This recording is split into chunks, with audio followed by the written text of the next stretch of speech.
नमस्कार विद्यार्थियों, आज हम मनु के मंत्रिपरिषद, प्रशासन, कानून एवं न्याय व्यवस्था, अर्थव्यवस्था संबंधी विचारों पर चर्चा करेंगे। मंत्रिपरिषद राजा की सहायता के लिए मंत्रिपरिषद होगी जो शासन व्यवस्था को सुचारू रूप से संचालित करने का प्रयास करेगी। राजा की वह सदैव सहायता करेगी। राजा के निर्णय लेने के लिए वह सदैव इस प्रकार से प्रयासरत रहेगी कि वह राजा उचित प्रकार से निर्णय ले। राजा के निर्णयों के लिए वह सदैव मार्गदर्शक रूप में, सहायता के रूप में कार्य करेगी।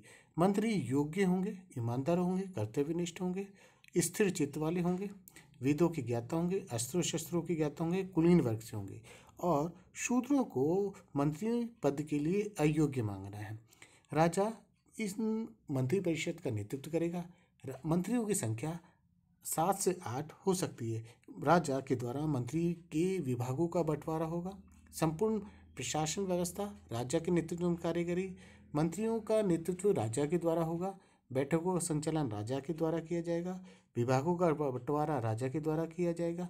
राजा मंत्रिपरिषद की बैठक लेगा, इन बैठक का नेतृत्व करेगा, निर्णय करेगा और अंतिम निर्णय राजा के द्वारा किया जाएगा।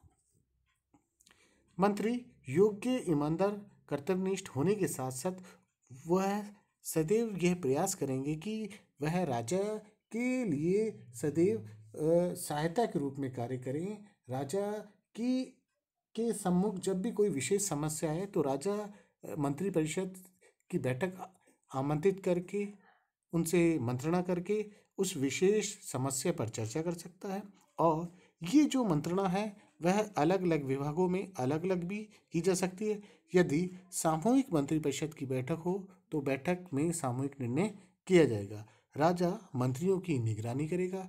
वह सदैव यह प्रयास करेगा कि राज्य में सभी विभागों का कार्य उचित रूप से संचालित हो रहा है या नहीं हो रहा है। राजा के द्वारा गुप्तचर व्यवस्था के द्वारा सभी मंत्रियों की निगरानी भी की जा सकती है और राजा स्वयं भी इन विभागों की निगरानी कर सकता है। प्रशासन में योग्य, ईमानदार व्यक्ति होंगे जो कर्मचारी के रूप में नियुक्त होंगे। ये कर्मचारी गांवों और नगरों में जाकर न्याय, पुलिस, प्रशासनिक व्यवस्था के विभागों को संचालित करेंगे और राजा के लिए कर का एकत्रित भी इन अधिकारियों के द्वारा किया जाएगा और ये कर अधिकारी योग्य और कर्तव्यनिष्ठ होंगे। इनकी नियुक्ति राजा के द्वारा की जाएगी। राजा के नेतृत्व में, प्रशासनिक व्यवस्था के नेतृत्व में कार्य करेंगे और अलग अलग विभागों में अलग अलग कर्मचारी व अधिकारी होंगे और इन कर्मचारी अधिकारियों पर गुप्तचर व्यवस्था के द्वारा इनके कार्यों पर निगरानी की जाएगी कि ये प्रशासनिक व्यवस्था को वास्तविक रूप से कार्य कर रहे हैं नहीं कर रहे हैं, प्रशासन के उद्देश्यों को स्थापित कर रहे हैं नहीं कर रहे हैं, जनता के जन कल्याण के कार्यों को किस रूप से अंजाम दे रहे हैं। ये सभी कार्य राजा के द्वारा किए जाएंगे। कानून और न्याय व्यवस्था राज्य की संपूर्ण शक्ति का राजा के पास होना और राज्य में कानून का स्थापना करना राजा का प्रमुख उद्देश्य होगा। कानून निर्माण के लिए एक परिषद होगी और इस परिषद में योग्य, बुद्धिमान व्यक्ति होंगे और ये जो परिषद है इनकी संख्या 10 हो सकती है। ये इस जो परिषद में जो व्यक्ति हैं वह वेदों के ज्ञाता, मीमांसाकार, धर्मशास्त्री, व्यवसायी हो सकते हैं। कानून की स्थापना के लिए राजा सदैव प्रयासरत रहेगा। न्याय व्यवस्था को स्थापित करने के लिए वह सदैव प्रयासरत रहेगा। न्याय निष्पक्ष हो, न्याय की पालना सभी व्यक्ति पर हो, कानून की स्थापना सभी जगह हो, सभी व्यक्ति पर हो और जो दंड की व्यवस्था है वह अपराध के अनुसार दिया जाना चाहिए और दंड का भय राज्य में होना चाहिए। न्यायपालिका का एक उचित संगठन होना चाहिए। राजा के नेतृत्व में न्यायपालिका कार्य करे, राजा के नेतृत्व में कार्य करे, राजा मुख्य न्यायाधीश के रूप में कार्य करे। सभी न्याय वह अकेले नहीं करे, राजा की सहायता के लिए एक परिषद के रूप में कार्यकारिणी होगी। इसमें अधिकतर ब्राह्मण जो होंगे और वह राजा की सहायता के लिए कार्य करेंगे। राजा के साथ न्यायाधीश के रूप में बैठकर वह निर्णय लेंगे, राजा को निर्णय लेने में सहायता प्रदान करेंगे।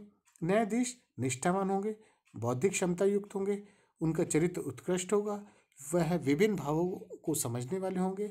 यहाँ भी शूद्रों को न्याय सभा में अयोग्य माना है। न्यायालय में यदि हम उस समय के विवाद देखें तो ऋण संबंधी, चोरी डकैती, क्रय विक्रय संबंधी, धन संपत्ति संबंधी, भूमि संबंधी, स्त्री व पुरुष संबंधी, कार्मिक संबंधी आदि विभिन्न विषयों पर अपराध के संबंध में न्यायाधीश निर्णय करेंगे। ये इस विषयों को न्यायालय में या न्यायाधीशों के सम्मुख उस समय विशेष तौर पर निर्णय के रूप में माना है कि इस विषयों पर उस समय विवाद होते थे। न्यायालय में जब भी निर्णय किए जाएंगे उस समय प्रमाणों को विशेष महत्व दिया जाएगा और ये जो प्रमाण हैं वह दो प्रकार से हो सकते हैं, मानुष प्रमाण और दिव्य प्रमाण। मानुष प्रमाण लिखित, युक्ति व साक्षी रूप में दिखाई दे सकते हैं और इसका विशेष महत्व है। लिखित प्रमाण के रूप को अधिक महत्व माना है और सेवक, शत्रु, सन्यासी और कोड़ी के कथनों पर विश्वास नहीं किया जाए, इस बात पर विशेष जोर दिया गया है। दिव्य प्रमाण जो विशेष महत्व देते हैं और ये जो दिव्य प्रमाण हैं वह आसानी से उपलब्ध नहीं हो पाते हैं। न्याय व्यवस्था के अंतर्गत जब भी दंड का प्रावधान हो वह निरोधात्मक, सुधारात्मक और गतिरोधात्मक रूप से किया जाना चाहिए। ये न्याय व्यवस्था और कानूनी व्यवस्था को स्थापित करने के लिए राजा सदैव प्रयासरत रहेगा। राजा के नेतृत्व में कानून व न्याय व्यवस्था की स्थापना होगी, ये मनुस्मृति में बताया गया है। आगे अर्थव्यवस्था। संपूर्ण अर्थव्यवस्था संचालित करने के लिए राजा सदैव प्रयासरत रहेगा। राजकोष सदैव भरा रहे, इसके लिए वह प्रयासरत रहेगा।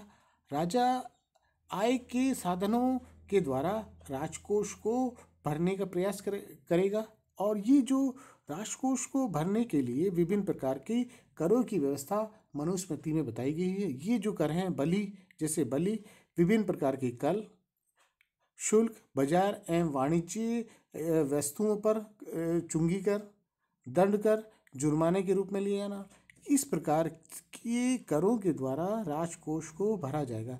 राजा सदैव यह प्रयास रहेगा कि राजकोष का जो धन है वह जन कल्याण के लिए किया जाए और अधिक से अधिक जनता की भलाई के लिए इस राजकोष का उपयोग किया जाना चाहिए।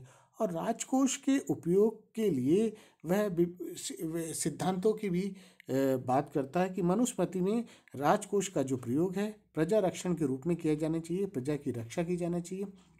यदि जनता राजा को ऋण चुकाती देती है, कर चुकाती है, तो निश्चित तौर पर राजा को प्रजा की रक्षा की जानी चाहिए, प्रजा के जीवन की रक्षा करनी चाहिए। राजा लाभ कर के रूप में भी कार्य करता है, राजकोष के रूप में दिखाई देता है। राजा जब विभिन्न वस्तुओं पर कर लेता है, व्यवसाय पर कर लगाता है, तो निश्चित तौर पर राजा का ये प्रयास रहेगा कि व्यवसाय के लिए वह कार्य करे, व्यवसाय को अधिक से अधिक स्थापित करने का प्रयास किया जाए। राष्ट्रीय योजना के संदर्भ में भी कर लगाया जा सकता है। विभिन्न प्रकार की जो महत्वपूर्ण योजनाएं हैं, राज्य के लिए महत्वपूर्ण योजनाएं, उन योजनाओं के लिए भी राजकोष को स्थापित करने के लिए, राजकोष को इकट्ठा करने के लिए कर लगाया जा सकता है। अगला व्यथा मुक्ति के सिद्धांत के तौर पर यदि हम देखें तो प्रजा पर अधिक कर नहीं लगाना जाना चाहिए, जितना आवश्यक हो उतना ही कर लगाया जाना चाहिए। कर की व्यवस्था के लिए उचित व्यवस्था पर बल दिया गया है। कर अधिक नहीं होना चाहिए, वास्तविक होना चाहिए। और राजकोष को भरने के लिए जनता को प्रताड़ित नहीं करना चाहिए, जनता पर अत्याचार नहीं करना चाहिए, यह मनुस्मृति में बताया गया है। और मनुस्मृति में अर्थव्यवस्था का जो उपयोग है वह जन कल्याण के लिए किए जाने पर विशेष बल दिया गया है। धन्यवाद।